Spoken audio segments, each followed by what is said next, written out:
Welcome to Tigray Television. I'm Mary Nimano, presenting the news for you today. Stay tuned.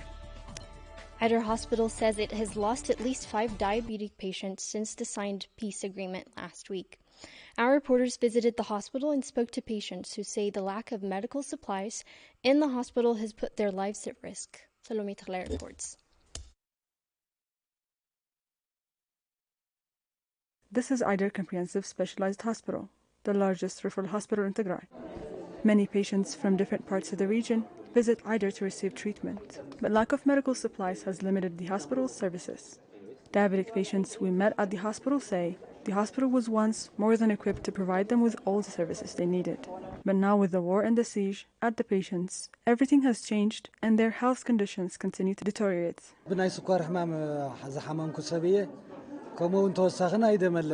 I am diabetic and I have hypertension as well, making me dependent on medication.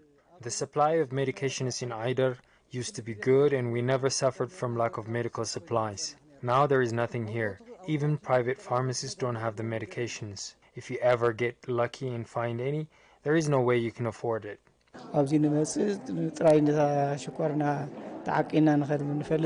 We are barely receiving treatments here. All they can ever do for us is measure our glucose level and give us consolations.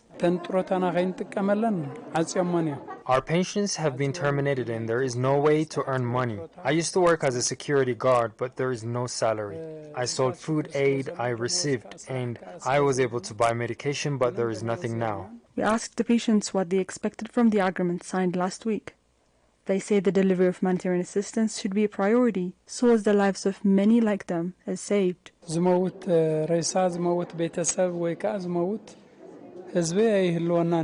An agreement means that there won't be any more dead bodies, that no more people will die. We're glad about this. If the agreement can be implemented on the ground, it's a good thing for us. Even though nothing has arrived so far, we are waiting with hope. Patients don't have the capacity to buy any medication anymore. The deal needs to be implemented as soon as possible, so as the lives of many are saved. We believe there is a good hope now. The delivery of medical supplies shouldn't have waited until an agreement could be signed, but now that it should be priority. Sister Atzadegide, a nurse at the diabetic clinic of Tigray Hospital, says the past 2 years of the war have been very painful for her and other health professionals who couldn't help their patients. Atzade urged an immediate delivery of medications, stressing that at least 5 in the diabetic clinic have lost their lives since the agreement was signed.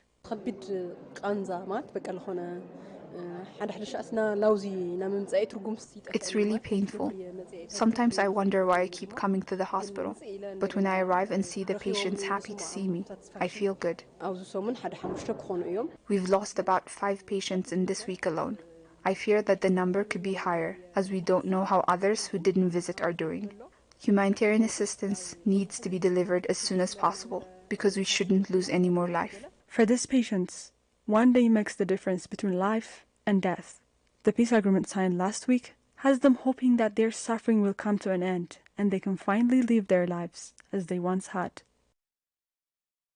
Dozens of civilians died on Wednesday after drone attack hit Dembi in Oromia West Wallagga Zone. Witnesses from the area blamed the Ethiopian government for the drone attack conducted on Market Day.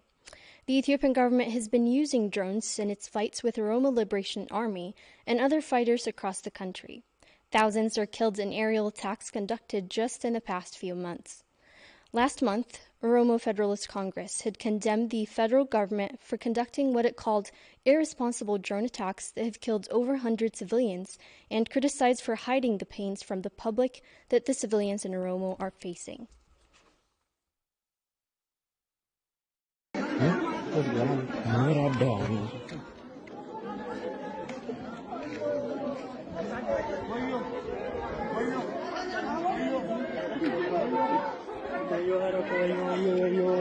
Jesus Christos viene.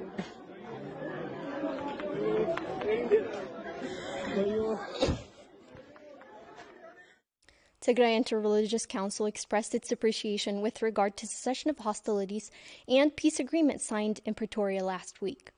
In their statement given out on Tuesday, the religious leaders called for immediate withdrawal of Eritrean forces from the occupied areas as their occupation hampered farmers in the region from harvesting and collecting their products.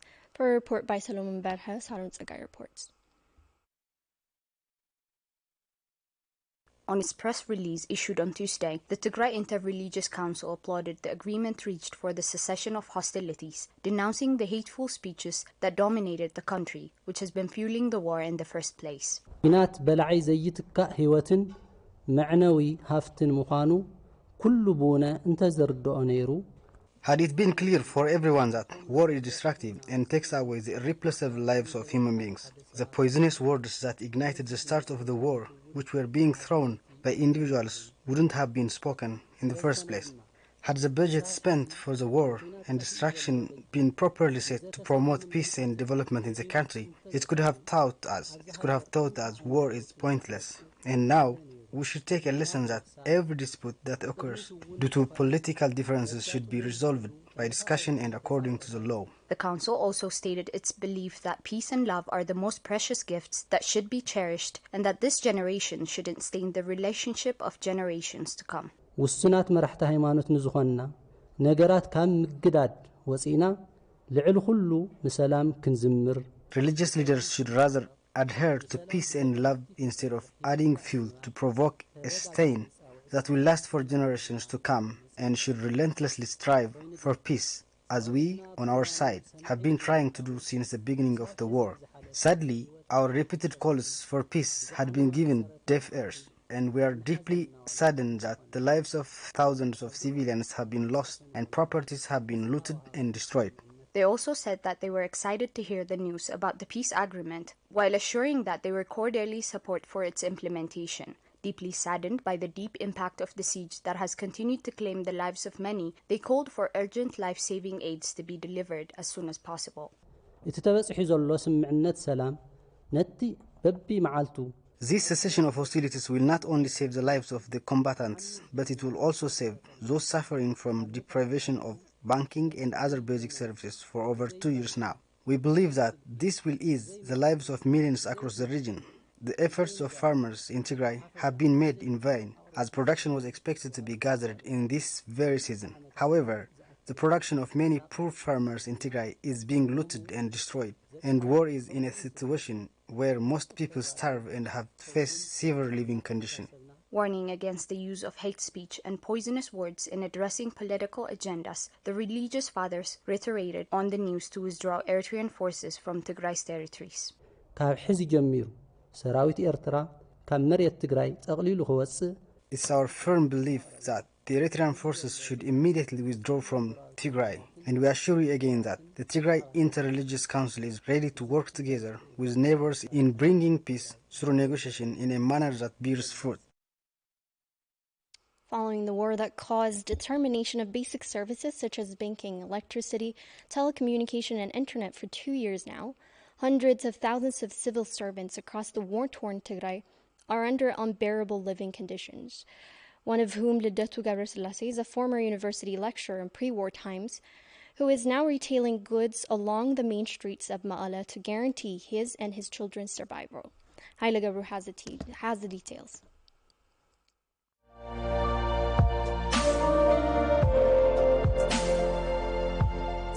Lidatu Gabrielasi acquired his first and second degree from Haramain University in the Harar region of Ethiopia in the field of animal nutrition. After graduation, Lidatu served for Asosa University, located in Benshangul Gumuz, for 7 consecutive years with an admirable dedication. However, due to the ethnic tensions that led to political instability in Ethiopia in late 2016, he was forced to leave Asosa University in 2018 for Raya University, one of the 4 public universities in Tigray. My salary was discontinued since June of the 2021st. That meant my children can get food, medical treatment, and clothing, which is basic for their survival. Lidatu says he hasn't any other option except for dedicating himself to being a retailer roaming around the streets of Magala. He added that life would cease to exist unless he does what he does now. ዘይት መግዣም የለም አስቤዛ በአጠቃላይ መግዣ አልነበረኝምና There is no money to buy grain, edible oil, and other essentials for survival. The first time I started retailing soaps and such products by carrying them on my bag, it was a bit tiresome. Imagine I had never wandered out of classrooms or perhaps my office. As a result, when I began this job, due to the fluctuation of weather condition, I had gotten sick 3 times. Now, Lidoti is hopeful that the Pretoria Peace Accord signed between the government of Tigray and the federal government of Ethiopia would bring him a relief and might grant him the job he loved the most. The government of Tigray and Ethiopian government have signed the ceasefire agreement. Personally, I'm delighted about it. If peace prevails, I would come back to my profession and raise my children in a better condition. I am so happy. Though I have been far away from my profession for as long as 2 years, now I'm hoping for things to be the way they were soon. Lidatu's sad story is simply the story of hundreds of thousands of Tigrayans. Like him, the hope of thousands of civil servants who have been suspended from their jobs and others forcibly displaced from their place of origin, and the entire people of Tigray now resides upon the glimmer of hope shown by the Pretoria Peace Agreement. Ethiopia continues to battle one of the worst droughts in decades and a war that has crippled its economy. The International Monetary Fund says Ethiopia is seeking to access the fund's food shock window. It was reported that the IMF had rejected the request from the Ethiopian authorities if the war would continue. But days after the peace agreement was signed in Pretoria, the fund had said it welcomed the agreement and is weighing the next steps on the potential funding program. According to the World Food Programme, the war on Tigray, including severe drought in different parts of the country, has left some 20 million people in need of food assistance.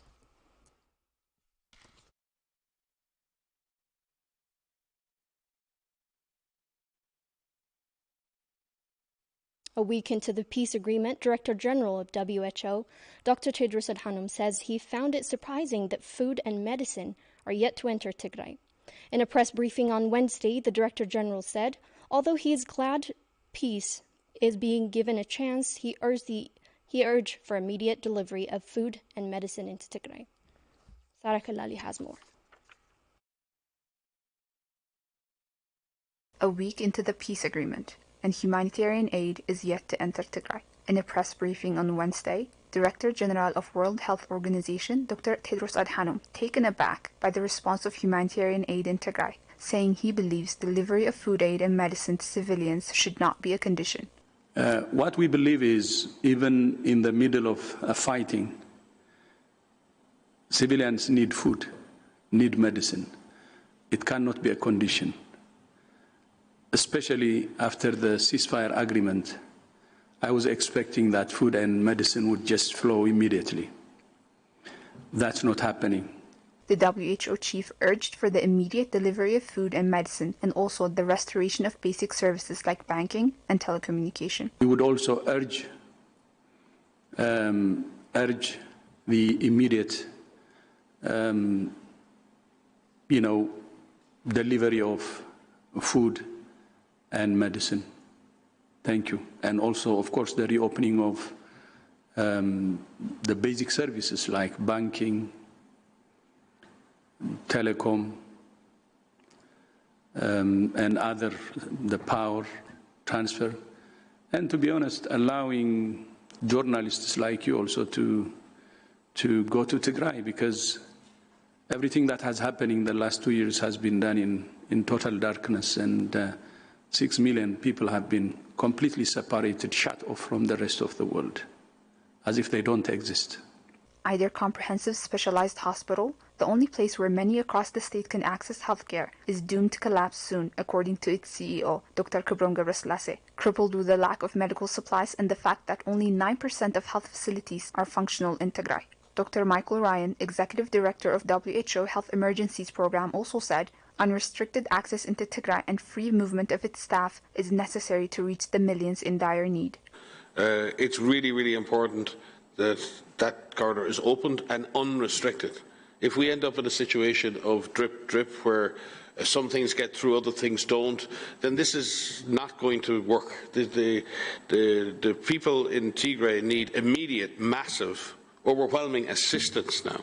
Not drip, drip assistance. They've been, as Dr. Tedros has said, more than a year, 15, 16 months, without any assistance, without any aid. Now it needs to be massive assistance in both food, in health, and not only that, massive assistance in goods and commodities, but also the free movement of staff and our ability to scale up our staffing levels in order to support that delivery of aid. So there has been, and just confirm what Dr. Tedros said, there has been no change in that status in the last week, and we still remain on standby to take advantage of any opportunity to provide life-saving assistance to the people there right now. So we need free movement of the goods, the services and the people to help deliver that fuel, vehicles and other things. And it must be and has to be an open corridor in which we don't end up with shutting down, shutting off, turning on, turning off, that drip feed. The people of Tigray right now do not need drip feed. They need massive, immediate assistance to save life. The parties in the agreement met up in Nairobi this week to discuss the implementation of the agreement, of which delivery of humanitarian aid and restoration of basic services are part of the talk. That was a report by Sarah Kalali. Agencies of Fighters reports that over thousands Eritrean refugees troubled after war was waged on Tigray in November of 2020. It says although Ethiopia was considered a safe place for Eritrean refugees and had hosted a large number of them for years, they have found themselves involved and attacked by Eritrean troops, and in some cases even kidnapped and taken back to Eritrea over the course of the conflict. Given the dire humanitarian situation, the report added, most of the refugees have asked to be relocated to Alemajo settlement in Amhara region, highlighting that only 3,400 have been relocated and offered basic necessities.